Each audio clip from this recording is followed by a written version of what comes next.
Ratnakar Awasekar YouTube चॅनलचा उपक्रम सकाळचा भोंगा. सकाळच्या भोंग्यामध्ये आपलं ठरलंय मित्रांनो, जे आहे ते सत्य बोलायचं. कोणाला पटो कोणाला न पटो, कोणाला राग येऊ कोणाला आनंद हो, याचा विचार करायचा नाही. अनेकांना आवडतो, अनेकांना वाटतं की हा विनाकारण धाडस करतो. अनेकांनी विचारलं की तुम्हाला जीवाची भीती वाटत नाही का. अनेकांनी अनेक प्रश्न करतायत, अनेक फोन येत आहेत. आंध्र बॉर्डर, कर्नाटक बॉर्डर म्हणून फोन येत आहेत.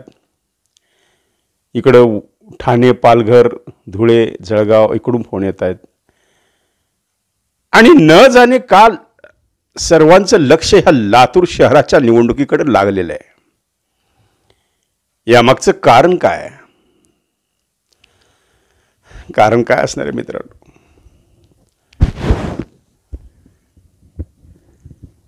लातूर शहराकडं दिल्लीश्वरांचं सुद्धा लक्ष आहे. याला एकमेव कारण भारतीय जनता पार्टी लातूर शहरात किंवा ग्रामीणमध्ये मॅनेजच्या मूडमध्ये नाही, हे सिद्ध झालेलं आहे. भारतीय जनता पार्टीवर जो आम्हीच आरोप करत होतो, आम्हीच देवेंद्रजी फडणवीस साहेबांना ट्रोल करत होतो की फडणवीस साहेब तुम्ही मॅनेज होताय. तुमचं आणि विलासरावजींचं सख्य सगळ्या महाराष्ट्राला माहिती आहे, म्हणून तुम्ही देशमुखांना सोपं जावी निवडणूक ह्याचा सातत्यानं विचार आजपर्यंत करत आलात. पण ही पहिली वेळ आहे मित्रांनो, ही पहिली वेळ आहे की भारतीय जनता पार्टी कोणत्याही मॅनेजच्या मूडमध्ये दिसत नाही आहे. हे या निवडणुकीचं सगळ्यात मोठं वैशिष्ट्य आहे. नाहीतर आजपर्यंत कसं व्हायचं, निवडणूक लादली, एके दिवशी पप्पू कुलकर्णी फॉर्म भरायचे, एखादा अपक्ष भरायचा आणि अमित देशमुखांनी त्याच दिवशी फटाके वाजवायचे आणि माझा विजय झाला हे जाहीर करून टाकायचं. हे एक लातूरच्या राजकारणाचं एक सोपं सरळ सरळ गणित होतं.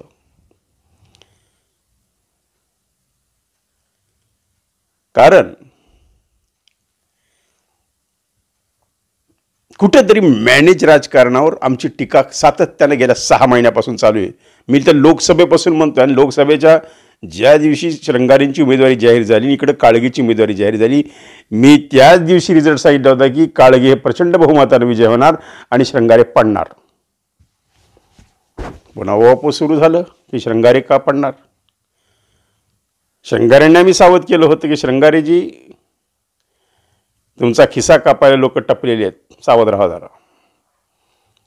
आणि मग आता श्रंगारेचे डोळे उघडलेले आहेत की मी जे बोलतोय तेच खरं बोलतोय. त्यांचा खिसाने अख्खं लॉकरच संपवलंय बऱ्याच लोकांनी.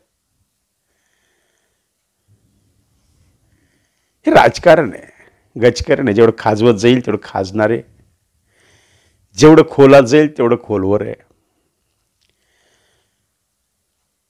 आणि मी एक बघितलेलं आहे, या राजकारणात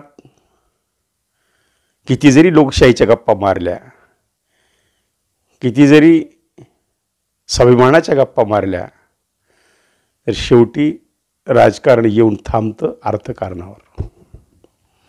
पैसा फेको तमाशा देखो, हा राजकारणाचा राजकीय तमाशा आहे. आता काल माझ्या समोर एका ठिकाणी 2-4 जण आली, त्यांनी सांगत होते तिकडून माल यायला सुरू झाला आहे, तुमचा माल कधी मिळणार आहे. मला क्षणभर अचंबित झालं, हे माल काय प्रकार आहे. मग नंतर मला कळलं की दारूचे बॉक्स येत आहेत, त्याला म्हणतात म्हणे माल. आम्हाला फक्त गोडाऊनचा माल, गट्टे, कपड्याचा माल हे एवढं माहिती आहे आम्हाला. ते फार फार तर मालाची आवक कमी आडत बाजारला हे माहिती आहे. पण हे माल नावाचा प्रकार मी काल माझ्या कानावर पडला की साहेब बघा ना तिकडून माल यायला सुरू झाला. बरं माल कुणाकडून यायला हे नाव नाही सांगितलं.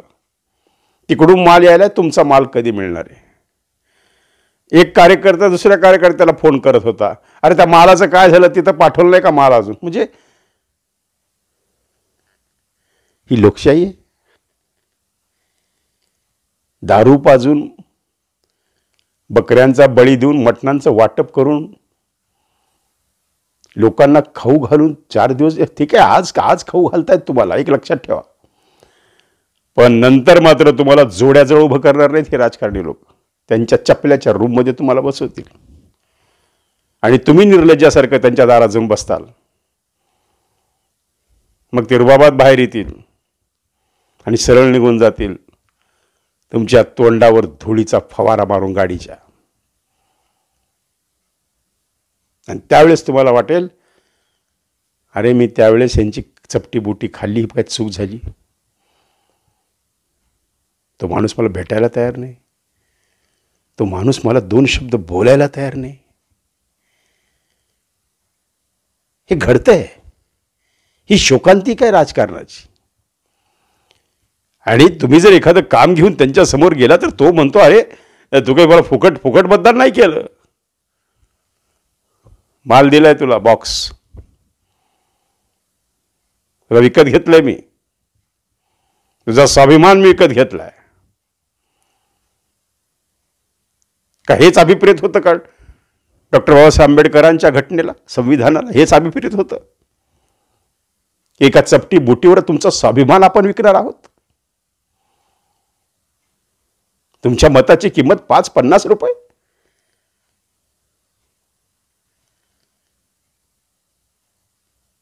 या धनदांडग्यां जातदांडग्यांच्या दारात बांधलेल्या कुत्र्याची किंमत 1.5 लाख आहे.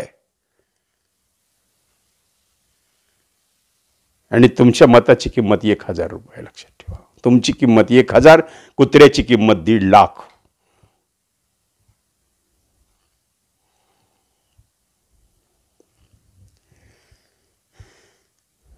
तुम्ही जी चपटी बुटी घेताय त्याच्यापेक्षा जास्त मटण त्यांच्या घरचं कुत्रं खाताय. लक्षात ठेवा.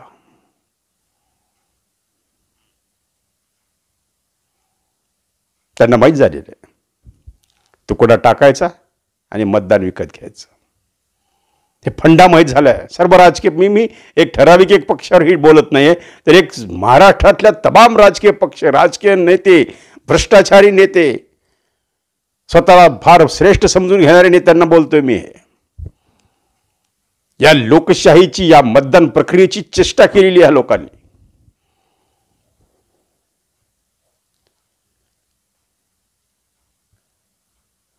आणि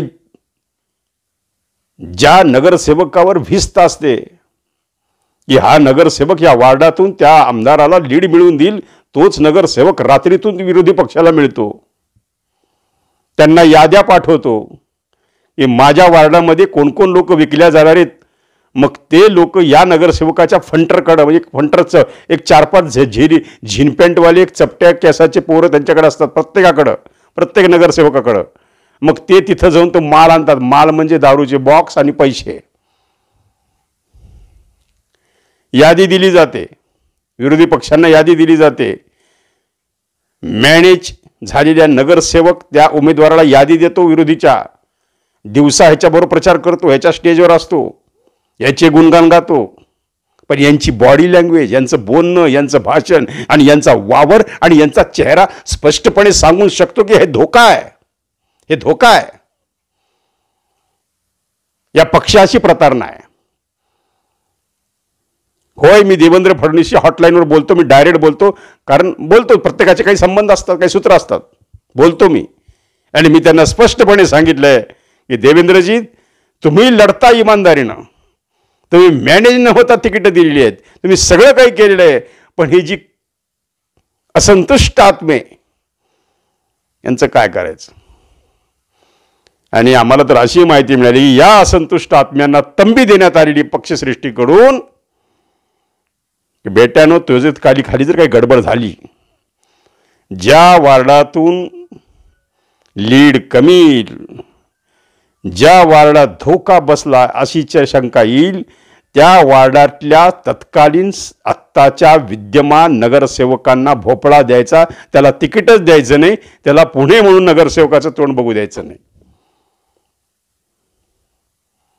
हे मी एकट्या बीजेपी बद्दलच बोलतोय असेल तर मी काँग्रेसबद्दलही बोलतोय. हे सर्वांच्याच बाबतीत आहे.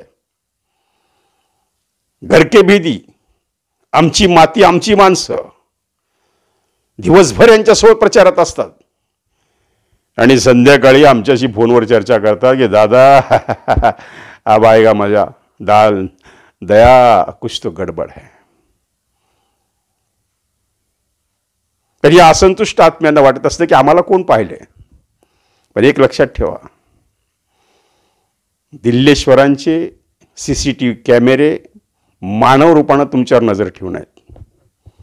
तुमच्या प्रत्येक हालचालीवर नजर ठेवून आहे. तुम्ही कुठं जाताय, तुमची गाडी किती वाजता कुठं निघाली, कुठं पोहोचली. अमित शहा हे राजकारण काही सहज नाही करत. अमित शहानी जर एखादी सीट मनावर घेतली की ही लढवायची, ताकदीनं लढवायची आणि विजय, तशीच सीट लढवण्याचा उद्देश काही महाराष्ट्रातल्या काही सीटवर लक्ष दिलेलं आहे की हे आम्हाला निवडून आणायचं आहे. मी 40 वर्षापासून लातूरचं राजकारण जवळून बघतोय, पण एवढी हॉट पोझिशन, एवढं जबरदस्त चुरस मी सर नाहीतर मी महाराष्ट्रात फिरत असतो विधानसभेच्या निवडणुकीला. कधी कोल्हापूरला असतो, कधी कित्येक वेळा अमित देशमुखांनी मला सतेज पाटलांसोबत बघितलेले कोल्हापूरमध्ये भाषणं देताना. हो, मी बऱ्याच ठिकाणी जातो. मी वसई, विरार, ठाणे, जळगाव, धुळे, आमच्या अनिल अण्णा गोटे इकडं, जितेंद्र ठाकूर इकडं, अशोक चव्हाण, असे आम्ही फिरत असतो मी. कारण राजकारण हा माझा छंद आहे. पण ही प्रथम वेळ आहे की मला लातूर सोडता आलं नाही. का एवढ्या काही बातम्यांनी एवढं काही मला चुरस या लातूरमध्ये दिसतीये की हे सर्वप्रथम दिसतीये.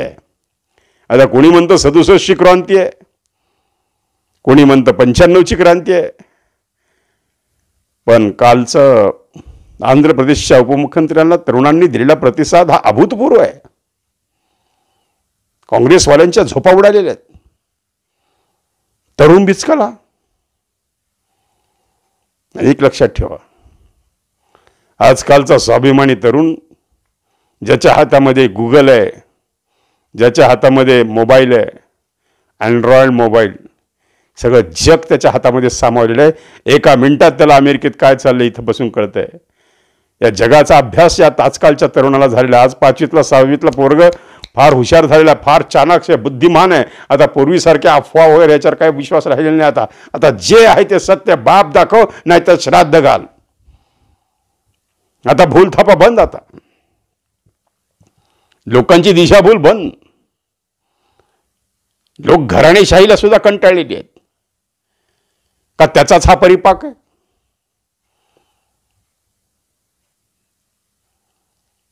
काय होणार आहे?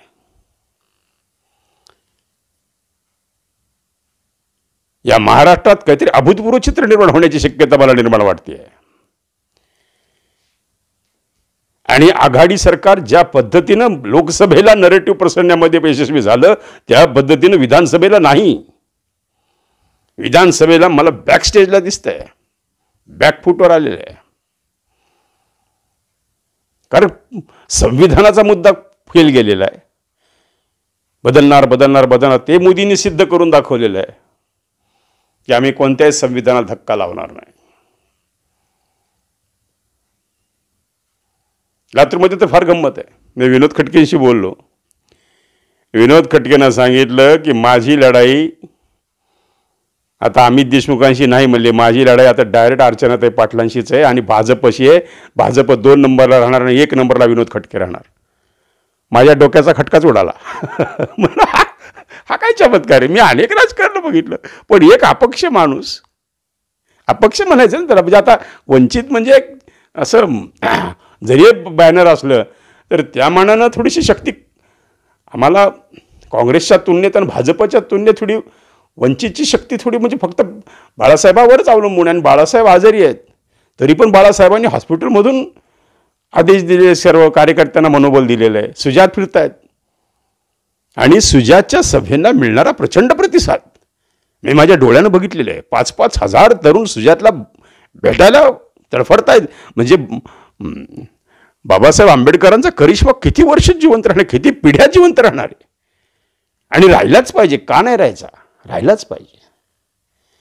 मग ही परिवर्तनाची नांदी आहे का? का वंचितला कोण पळवतंय? मी विचारलं विनोद खटकेला, अरे विनोद तू स्वतःला विकणार का? तुला जर थैल्या आल्या, तुला जर 50 खोके एकदम ओके आलं, 10-5 खोके आलं तर एखादं खोका औसेकरकडे पाठव, आमची बेकारी तरी जाईल, आमची गरिबी तरी जाईल. याला साईडला दादा आलं तर अवश्य पाठवेल. पण एक गोष्ट सांगतो, विनोद खटके कोणत्या मॅनेजच्या मूडमध्ये नाही. विनोद खटके सांगितलं की मला लातूरचा आमदार व्हायचं. मला आश्चर्य वाटलं मित्रांनो की एक तरुण ज्या ताकदीने लढतोय, कारण त्याचं मी पाहिलेलं आहे, त्याचं सामाजिक काम बघितलं विनोदचं सर्वधर्मीय सामूहिक विवाह सोहळा बघितला आहे. एक तरुणांचा सपोर्ट त्याच्या पाठीशी आहे. पूर्व भागात तुम्ही लातूरच्या जा, तुम्हाला विनोदचं करिश्मा दिसेल. विनोद काय आहे,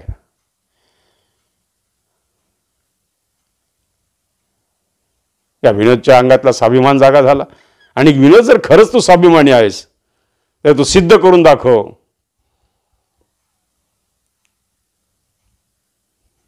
विनोद विनोदच आहे. विनोदचा विनोद कोणी करायचा नाही, विनोदचा नाद कोणी करायचा नाही. आणि मला वाटत नाही की विनोद कुठेतरी मॅनेजच्या मूडमध्ये आहे. विनोदने स्पष्ट सांगितलेलं आहे की मी स्वतःला विकणं म्हणजे माझ्या आईच्या दुधाचा अपमान करण्यासारखं आहे. बदनाम करेल मी माझ्या आईच्या दुधाला. एवढी प्रखर भाषा आणि एवढा ठाम विश्वास विनोद खटकेमध्ये आला कुठून, तर त्याला कुठेतरी जाणवलं की एक मॉरल सपोर्ट त्याला तरुणांचा मिळतोय. एक पूर्व भागातला इतिहास घडणारे अशी क्रांती या लातूर शहरात व्हायला लागलेली आहे. याच्यामुळे विनोद खटके आज पळतोय.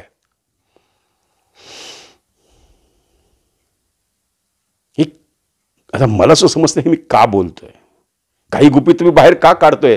तर मला काय वाटतं, आपल्याला जे जाणवलं दिवसभरात, माझं फिरणं भयंकर. दररोज मी 10-15 किलोमीटर माझ्या फेऱ्या असतात. आपल्या टू व्हीलरवर ॲक्टिव्हवर बसून मी आपलं ह्याला भेट त्याला भेट, काय चाललंय काय नाही, पानपट्टीवर हॉटेलात चर्चा, इकडं तिकडं, प्रत्येक मित्राला आडतीवर, बाजारात, सराफ लाईन, कापड लाईन, गोलाई, कधी आदर्श कॉलनी, कधी MIDC, इकडं अंबेजोगाई रोड, कधी औसा रोड, कधी बार्शी रोड, कधी नांदेड. माझी भटकंती दिवसभर चालू असते ॲक्टिव्हवर. कारण मला सर्वे करायचा असतो, मला माहिती घ्यायची ती कुठं काय चाललंय का, तर तेच मला भोंग्यात सांगायचं असतं. आणि आज दया कुछ तो गडबड है, हवा का रुख बदल रहा है, कुछ तो होने वाला है. एवढी सोपी ही निवडणूक नक्कीच नाहीये. मॅनेज व्हायच्या मूडमध्ये कोणताही उमेदवार नाहीये. आणि दुसरी गोष्ट, महायुतीच्या सृष्टींनी घातलेलं लक्ष, गडबड करणाऱ्या नगरसेवकावर ठेवलेला वॉच. माझ्या तर असं ऐकण्यात जवळपास 1000 लोकांची टीम फक्त हे लक्ष केंद्रित करण्याकरता आहे. म्हणजे अमित शहानी किती प्रखरतेने ही निवडणूक ताब्यात घेतली हे लक्षात ठेवा. किती ते अमित शहा इकडे येणार सुद्धा नाही आहेत, पण अमित शहांची 1000 अमित शहा इथं लातूरमध्ये फिरतायत. लक्ष ठेवण्यात प्रत्येकावर बारकाईनं कुठं काय चाललं, क्षणाक्षणाची खबर दिली जाते, क्षणाक्षणाची खबर फडणवीसांकडे जाते, क्षणाक्षणाची खबर जाते आहे. मी सावध करतो मित्रांनो, कार्यकर्त्यांनो, तुम्ही काही जर काही गडबड करण्याचा प्रयत्न झाला तर याची दखल सृष्टी 100% घेणार हे लक्षात ठेवा. आणि कोण कार्यकर्ता किती पळतोय आणि कोण कुठं मॅनेज होतोय, कोण कुणाला कशा याद्या पाठवतोय आणि धोका देण्याचा अंतर्गत प्रयत्न कसा करतोय, या शेख चिल्लीपासून सावध राहावं लागणारे हे 2 दिवस अत्यंत महत्त्वाचे.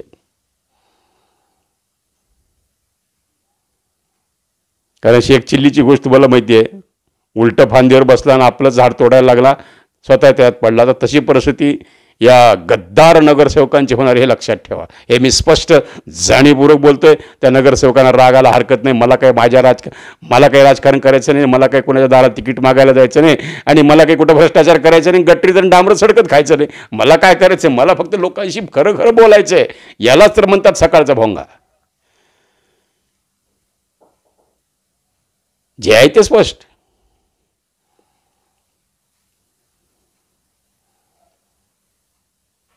अजूनही मला खरं वाटत नाही की देशमुखाच्या गडीला हादरा बसेल.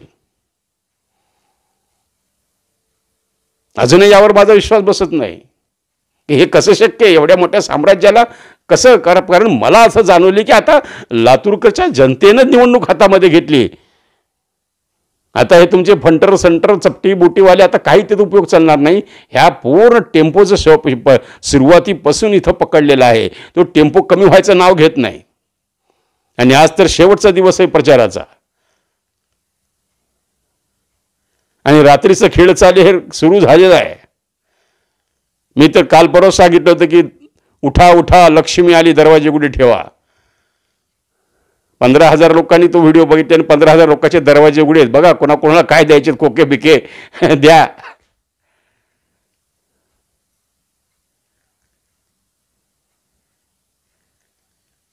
शांतपणे विचार करावा लागणारे लातूरकरांना.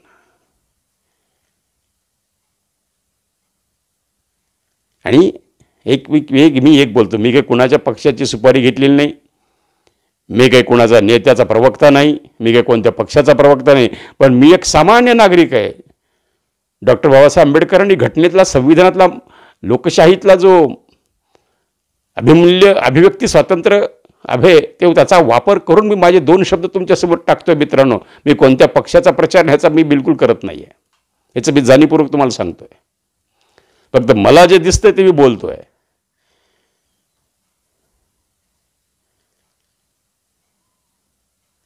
अमित देशमुखवर नाराज असणारी काही असंतुष्ट आत्मे आहेत.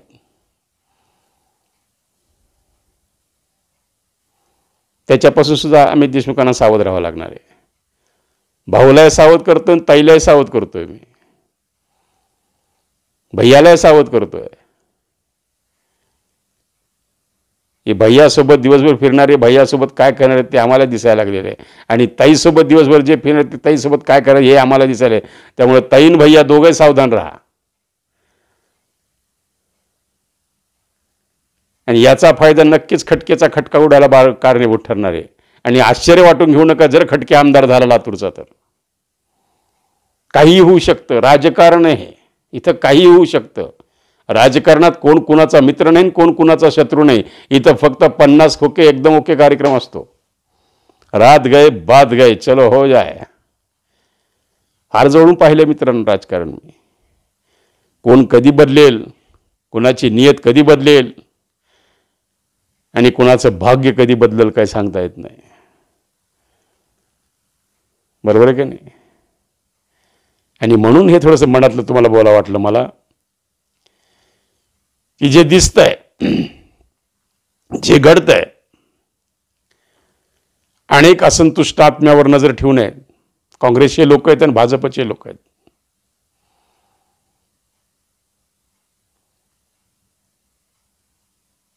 आणि मला जाणवलं काय माहिती का, मी रिक्षावाल्याशी बोललो, मी हॉटेलवाल्याशी बोललो, मी मजुराशी बोललो, मी भांडेवाल्याशी बोललो, मी व्यापाऱ्याशी बोललो, मी आडत्याशी बोललो, मी शेतकऱ्याशी बोललो,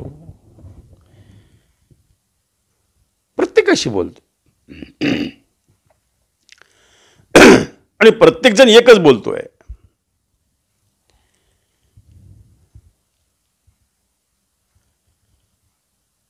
एवढं हॉट राजकारण का झालं लातूरचं?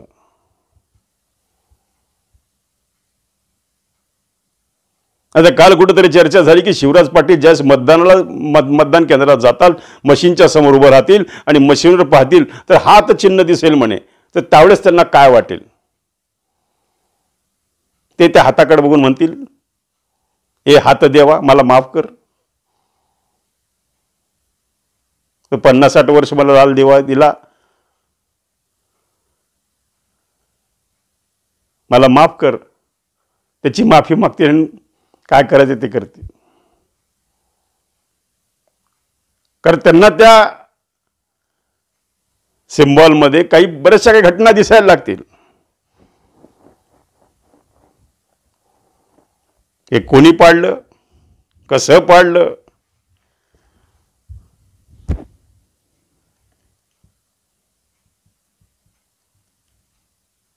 का लातूरमधला चमत्कार घडण्याच्या मूडमध्ये लातूर आहे. अनेक इतिहास होऊन जाईल. मी सावध करतोय, दया कुछ तो गडबड है. कारण आज मी पाहतोय, जवळून पाहतोय या राजकारणाला. माझा वावर सर्व पक्षामध्ये असतो. तुम्ही पाहत असता माझ्या गाडी माझा नेतामध्ये सगळे काँग्रेसचे लोक येऊन माझ्याशी बोलतात, इकडे BJPचे लोक माझ्याशी बोलतात. हे सगळ्याच म्हणजे मी प्रत्येकाचा मित्र आहे, कारण माझा कोणीही शत्रू नाही आहे. रत्नाकर आवसेकरचा शत्रू रत्नाकर आवसेकरच आहे, बाकी नाही कुणी. कारण सगळ्याचा आपण मित्र आहेत, आपण एवढे संबंध जपलेले आहेत. आणि म्हणून राजकारण बोलायची मला भीती वाटत नाही मित्रांनो. कारण का तर तेवढं आपण सौहार्द बाळगले. पक्ष एकीकडं, राजकारण एकीकडं, मैत्री संबंध एकीकडं काय. आणि आम्ही तर मुक्त पत्रकार आहेत. आम्हाला काय, आम्ही नाश्ता आम्ही देशमुखकडे करणार आणि दुपारचं जेवण अर्चना ते पाटलांकडे करणार. आमचं काय, त्यामुळे आमच्यावरती शंका घ्यायची काही गरज नाही आहे. आणि आता हे पाहावं लागेल या 2 दिवसात काय घडतंय लातूरच्या राजकारणामध्ये. जाती समीकरण काय मोजल्यात चालेल, जरांगे पाटील काय आदेश देत आहेत, आणि मनोजदादा जरांगे यांची तब्येत लवकर चांगली व्हावी ह्याच मी परमेश्वरावर प्रार्थना करतोय. की मनोजदादांचं काल त्याचं ते TV वरलं त्यांचं वाक्य माझ्या डोळ्यात पाणी आलं की अरे, एक लोह्या नेता आपल्या जीवाची पर्वा न करता उपोषणामुळे त्यांच्या प्रकृतीवर झालेला परिणाम, आणि त्यांनी सांगितले की मला माहीत नाही मी किती दिवस आहे, पण हा लढा अर्धवट सोडू नका. मनोजदादा बोलले एक म्हणजे मराठा समाजाचं तर सर्वच समाजाच्या डोळ्यामध्ये पाणी आलं कालचं वाक्य ऐकून, की अरे अशी माणसं आहेत या जगामध्ये. त्यामुळे मनोजदादा जरांगे काय आदेश देतात त्यावर सगळं अवलंबून आहे. कदाचित ते आज उद्या देतील सुद्धा, की कोणत्या सीट आणायच्या, कोणत्या सीट पाडायच्या. त्यांची जर प्रकृती बरी असती तर त्यांनी माणसं उभी केली असती आणि परिवर्तनात काहीतरी केलं असतं महाराष्ट्रामध्ये. पण ते प्रकृती अस्वस्थामुळं कदाचित त्यांनी थोडीशी मवाळ भूमिका घेतली असं माझा अंदाज आहे. त्यांच्या प्रकृती लवकर चांगली हो आणि पुन्हा मनोजदादा जरांगे त्या ठाम यानं उभं राहो, हीच परमेश्वराजवळ मी प्रार्थना करतोय. कारण दादांना मी जवळून बघितले आहे. मनोजदादांचे 2 इंटरव्ह्यू मी घेतलेले आहेत. अतिशय स्पष्ट, पारदर्शक, आणि जे काही मंत्र्यांसोबत वाटाघाटी त्या ऑनलाईन कॅमेऱ्यासमोर करतो. तो माणूस असा गुपचूप कोपऱ्यातून बोलत नाही कोणाला. म्हणून मनोजदादांचं आपण निश्चित अभिनंदन केलं पाहिजे. या गोष्टी बाबतीत 100% मार्कच दिली पाहिजे. अशी क्रांतिकारी माणसं ह्या राजकारणात आहेत. त्यामुळे ते काय करतात चमत्कार. लातूर शहरातले प्रश्न, त्याची उहापोह झालेली, कचऱ्याचा प्रश्न, पाण्याचा प्रश्न, याचा प्रश्न, त्याचे प्रश्न, त्याचे गुऱ्हाळ झालं. ग्रामीणचे प्रश्न, ऊसाचा प्रश्न, त्याचं गुऱ्हाळ झालं. तिकडे रमेश कराड काय करतायत, लोक रमेश कराड स्वीकारणार का पुन्हा त्यांना काय काय घडेल काही सांगता येत नाही. आज तर एक माझं स्वतःचं मत हे बॅलन्स मूडमध्ये आहे. दोन्हीकडून स्थिर आहे. असं म्हणतात ना, क्रिटिकलही नाही आणि सेफही नाही. असं प्रकृती स्थिर आहे दोन्ही पक्षांच्या उमेदवारांची. त्यामुळं कधी कुणाला ICU मध्ये ॲडमिट करावं लागेल आणि कधी कुणाचा खटका उडेल काही सांगता येत नाही मित्रांनो. कारण आता ह्या 2 दिवसात काय काय राजकारण घडणार आहे यावरच लातूरचा पुढचा आमदार ठरणार आहे. आणि एक लक्षात ठेवा, अमित देशमुखांसाठी ही अग्निपरीक्षा आहे, अस्तित्वाचा प्रश्न आहे. अर्चनाताईंसाठी सुद्धा ही अग्निपरीक्षा आहे, अस्तित्वाचा प्रश्न आहे. विनोद खटके ज्या पद्धतीनं सांगतायत की मी आईच्या दुधाची प्रतारणा करणार नाही, मी स्वतःला विकणार नाही, हे विनोद खटकेने सिद्ध करून दाखवायला पाहिजे. त्यांची परीक्षा आहे. अशा सगळ्यांच्या परीक्षेमध्ये कोण पास होतो तेच आपल्याला पाहावं लागणार आहे. काय काय घडतंय बघूया. आपण लक्ष ठेवून आहोत. पाहता पाहता अर्धा तास झाला मित्रांनो. किती मी बोलायला थकत नाही, तुम्ही ऐकायला थकत नाही. आवडला का भोंगा? मग मी 2 तास घालतोय, तुम्ही 1 सेकंद घालून लाईक करा, फक्त सबस्क्राईब करा, बेल आयकॉन दाबा, माझ्या चॅनलला आशीर्वाद द्या. तुमचा दिवस चांगला जाओ. तुमच्या दिवसात तुमच्याकडे तुम्ही सुद्धा दरवाजे उघडे ठेवून बसा. सगळ्याकडल्या लक्ष्मी तुमच्याकडे आल्या तर फार आनंदाची गोष्ट आहे. सगळ्यांना आनंद होईल, सगळ्यांच्या जीवनामध्ये सुख समृद्धी घडो याच भोंग्याच्या शुभेच्छा देतो. इथंच थांबतो. पुन्हा भेटू उद्याच्या भोंग्यात. धन्यवाद. सर्व प्रकारच्या राजकीय प्रचार सिरीजच्या निर्मितीसाठी एकमेव नाव Ratnakar Ausekar. Contact 9890 39 87 88. Online recording series देणारं महाराष्ट्रातलं एकमेव नाव रत्नाकर औसेकर. 51 आवाजांचा बादशाह रत्नाकर औसेकर. कॉन्टॅक्ट 9890 39 87 88.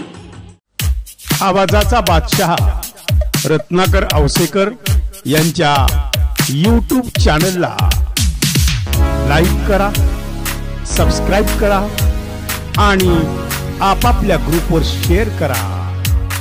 चला आपल्या मोबाईलवर सर्वप्रथम आमचा कार्यक्रम मिळवण्यासाठी सहकार्य करा. Ratnakar Ausekar YouTube channel.